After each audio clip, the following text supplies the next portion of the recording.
అనంతపురం నగరపాలక సంస్థలో జరుగుతున్న అవినీతి కావచ్చు, పారిశుద్ధ్యం మీద శ్రద్ధ లేకపోవడం కావచ్చు, ఇలా అనేక విషయాలు ఈ అనంతపురం ప్రజలకు తెలియజేయాలనే ఉద్దేశంతో ఈరోజు ఈ మీడియా సమావేశం ఏర్పాటు చేయడం జరిగింది. ప్రజలకు జవాబుదారీతనంగా ఉండాల్సిన అనంతపురం నగరపాలక సంస్థలో ఎంప్లాయీస్ కానీ,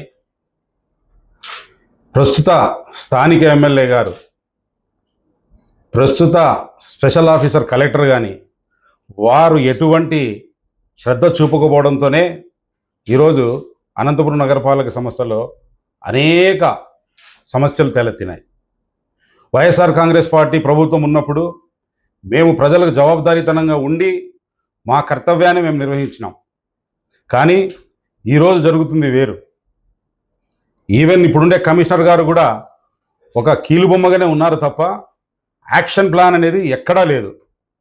ఆ మాట నేను ఎందుకు చెప్తున్నానంటే అన్ని శాఖలలో కూడా ఫెయిల్యూర్స్ కనిపిస్తున్నాయి కాబట్టి. మా పాలకవర్గం కాలం పూర్తయి దాదాపు 60 రోజులు పూర్తిగా వస్తుంది. కానీ ఈరోజు ఉండే పరిస్థితులు చూస్తే ఎక్కడికి వెళ్ళినా అనంతపురం నగరపాలక సంస్థ పరిధిలో ఉండే 50 డివిజన్లు ఎటు వెళ్ళినా కూడా చెప్పాల్సిన సమస్యలు ఉన్నాయి. మేము వైఎస్ఆర్ కాంగ్రెస్ పార్టీగా సమస్యలు మేము చెప్పడం లేదు. పబ్లిక్లోకి వెళ్తే పబ్లిక్ ఏం చెప్తున్నారు, ప్రజలు ఏం చెప్తున్నారు, ఏం జరుగుతుంది అనేది కూడా చెప్తారు. గతంలో జగన్మోహన్ రెడ్డి గారి ప్రభుత్వంలో చెత్త పైన పన్ను అన్నారు. ఈరోజు ఆ చెత్త తీసేవాడే లేడు. ఈరోజు చెత్త ఇళ్ళ దగ్గర నుంచి తీసుకెళ్లేవాడే లేడు. ఆ సిస్టమ్ ఫెయిల్. మేము ఆ రోజు ఇంటింటికి చెత్త సేకరణ పెట్టినప్పుడు అందరూ దాన్ని కామెంట్ చేసిన వాళ్ళే. తర్వాత ఇప్పుడు ఈ ఆటోస్ అన్నారు. ఆ ఈ ఆటోస్ ఇంప్లిమెంటేషన్ లేదు, ట్రాక్టర్లు అనేది కూడా వాటిల్లో వెళ్ళడం లేదు. ఇలా అనేక సమస్యలు అనంతపురం నగరపాలక సంస్థలో ఉన్నాయి. పారిశుద్ధ్యం అయితే టోటల్గా పడకేసేసింది. దానికి ఎటువంటి వాళ్ళు శ్రద్ధ చూపడం లేదు.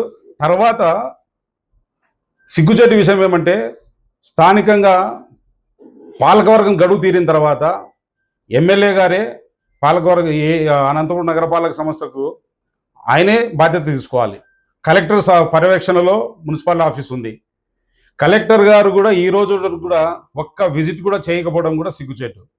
ఆయన ఒక విజిట్ చేస్తే కూడా కొద్దిగా మార్పు ఏమైనా వస్తుందేమో అని చెప్పి ఆలోచించవచ్చు. నేను ఆ మాట ఎందుకంటున్నానంటే తెలుగుదేశంకు సంబంధించిన స్థానిక ఎమ్మెల్యే కానీ, తెలుగుదేశం నాయకులు కానీ వాళ్ళు ఎవరైనా ఏఎంసీలో ఏదైనా చేయాలంటే వాళ్ళకు సిబిల్లు ఉంటే తప్ప ఏ పని కూడా చేయని పరిస్థితులు ఈరోజు ఉన్నాయి. అదేవిధంగా ఇంకో విషయం మీ దృష్టికి రావాల్దలుచుకున్నాను.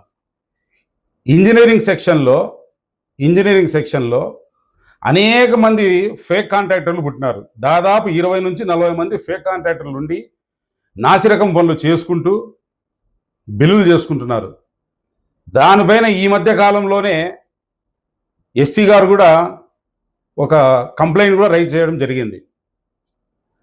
ఈ ఫేక్ కాంట్రాక్టర్లు ఉండడం, నాసిరకం పనులు చేయడం కూడా అనంతపురం నగరపాలక సంస్థలో అనేక అవినీతులు జరుగుతున్నాయి. దీని మీద కూడా దృష్టి పెట్టాల్సిన అవసరం ఉంది. కలెక్టర్ గారు ప్రజలు అన్నీ గమనిస్తున్నారు.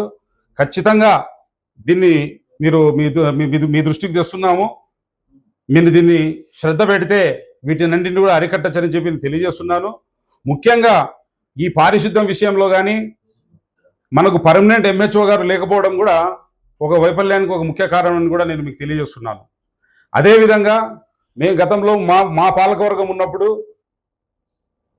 ప్రతి సంవత్సరము రెవెన్యూ డిపార్ట్మెంట్ ద్వారా రెవెన్యూ ట్యాక్స్ ఎంత కలెక్ట్ అయింది, ఎంత బకాయిలు ఉన్నాయి అనేది కూడా మేము గతంలో ప్రెస్ మీట్ పెట్టి మా పాలకవర్గం వాళ్ళు చెప్పేవాళ్ళు. కానీ ఈరోజు ఆ పరిస్థితి లేదు.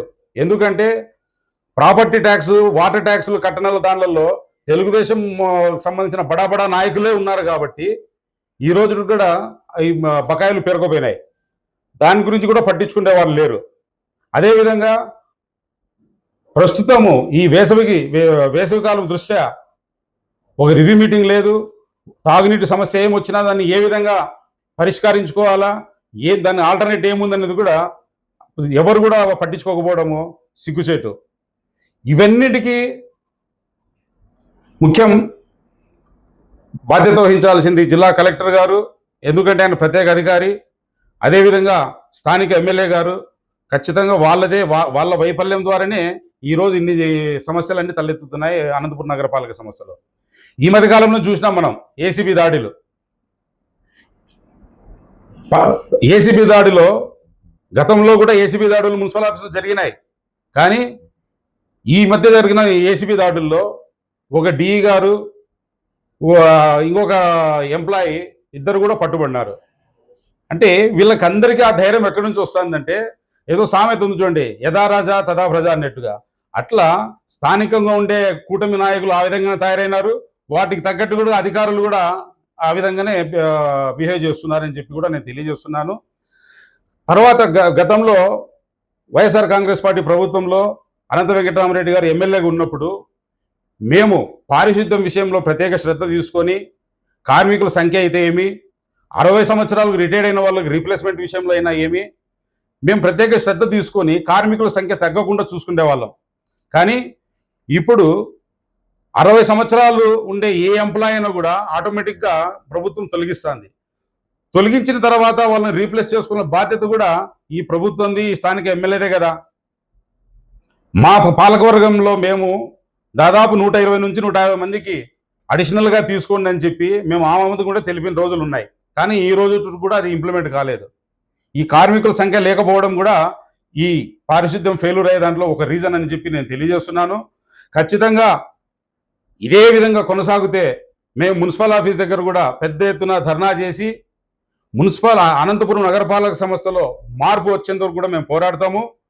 ఖచ్చితంగా రాబోయే కాలంలో జరిగే స్థానిక సంస్థల ఎన్నికల్లో వైఎస్ఆర్ కాంగ్రెస్ పార్టీకి సంబంధించిన అభ్యర్థులు, స్థానిక కార్పొరేటర్స్ గెలుస్తారు. మళ్ళీ పాలకవర్గం మేము కైవసం చేసుకుంటాము. మంచి పాలనను కూడా మేము అనంతపురం ప్రజలకు అందిస్తామని చెప్పి కూడా నేను తెలియజేస్తున్నాను.